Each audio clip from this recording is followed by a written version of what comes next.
नमस्कार, मैं डॉक्टर श्रद्धा वशिष्ठ आपका सबकी शिक्षा में बेहद स्वागत करती हूँ। केंद्रीय विद्यालय संगठन के द्वारा एमपी कोटा की तीसरी लिस्ट आज जारी कर दी गई है, जिसमें लोकसभा सांसदों की लिस्ट भी जारी की गई है और राज्यसभा सांसदों की लिस्ट भी जारी की गई है। आप ये तीसरी लिस्ट कैसे देख पाएंगे, इसकी जानकारी आप इस वीडियो से प्राप्त कर सकते हैं। आपको केंद्रीय विद्यालय संगठन की ऑफिशियल वेबसाइट को ओपन करना है, जो कि www.kvsanghathan.net.in www.kvsanghathan.net.in जो सबसे ऊपर ये इस प्रकार से लिखा हुआ है। वेबसाइट पर जाएंगे, इस प्रकार से खुल कर आएगा। दाएं हाथ को 3 सफ़ेद डंडियां हैं, आप उसे क्लिक करेंगे। फिर पहला, दूसरा, तीसरा एकेडमिक्स का फिर से तीसरा, पहला, दूसरा, तीसरा एडमिशन अंडर एमपी कोटा, जमा के निशान पर क्लिक कर देंगे। देखेंगे पहला आएगा लोकसभा ऑर्डर लेटर्स, दूसरा राज्यसभा ऑर्डर लेटर्स। तो पहले लोकसभा सांसदों की आज जो लिस्ट आई है वह देखते हैं। आपने क्लिक करा, इस प्रकार से देखिए 12 तारीख के भी आ गए। ये देखिए 12/7/2021 आपके सामने इस प्रकार से लिस्ट आ गई है लोकसभा सांसदों की, जो आज लिस्ट जारी करी है। उसके नीचे जो परसों करी थी, यानी कि शनिवार को करी थी, वह लिस्ट भी है 10 तारीख की। और उससे पहले जो करी थी, देखिए लिस्ट बहुत लंबी है, देश के सभी लोकसभा सांसदों को। फिर 9 तारीख को जो करी थी वह भी इसमें है। तो आप देख सकते हैं सबसे आगे लिखा है एमपीजी का नाम, आगे उनका कूपन नंबर, डेट और डिटेल्स। मैं एक बार डिटेल्स के लिए डाउनलोड पे क्लिक कर देती हूँ। देखिए इस प्रकार से आ जाएगा।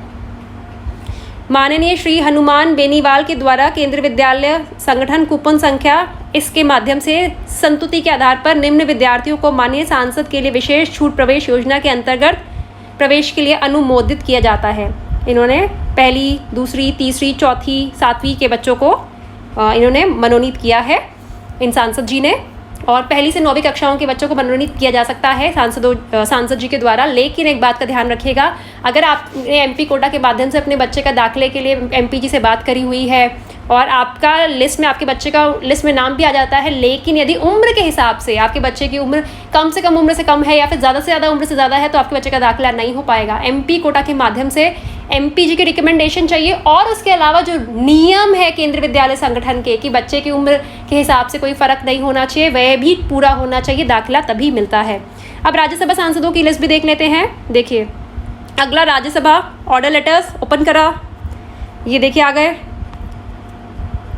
12 तारीख को जो अपलोड हुए हैं। देखिए श्री हरनाथ सिंह यादव जी की कूपन संख्या, ये उदाहरण के तौर पर बताती हूँ मैं आपको, हमेशा डाउनलोड कर लीजिए। देखिए जिन 10 बच्चों का उन्होंने नाम रिकमेंड करा है, देखिए नीचे साफ साफ लिखा होता है, विद्यार्थी अन्यथा केंद्रीय विद्यालय संगठन की वर्तमान प्रवेश दिशा निर्देशिका 2021-22 के अनुसार पात्र होना चाहिए। मतलब कि जो मिनिमम एलिजिबिलिटी क्राइटेरिया होता है एडमिशन के लिए, वह बच्चा फुलफिल करे, उसमें एज ही मेन होता है। और अगर एज ठीक है हिसाब से, कम से कम एज से कम नहीं है, ज़्यादा से ज़्यादा नहीं है, तो बच्चे का एडमिशन हो जाता है। तो यह है राज्यसभा सांसदों की लिस्ट।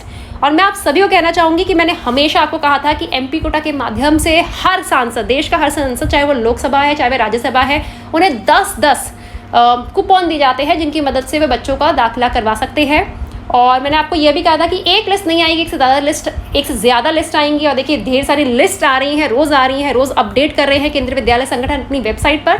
तो आप केंद्रीय विद्यालय संगठन के एडमिशन अंडर एमपी कोटा, जहां मैं आपको बताया तीसरे का तीसरा सफ़ेद जो लाइन पे अगर क्लिक करेंगे, राइट हैंड साइड पे 3 डंडियों में क्लिक करेंगे, तीसरा एकेडमिक्स और उसका तीसरा एडमिशन अंडर एमपी कोटा, इस पर आप रोज़ खुद भी नज़र बनाए रखें।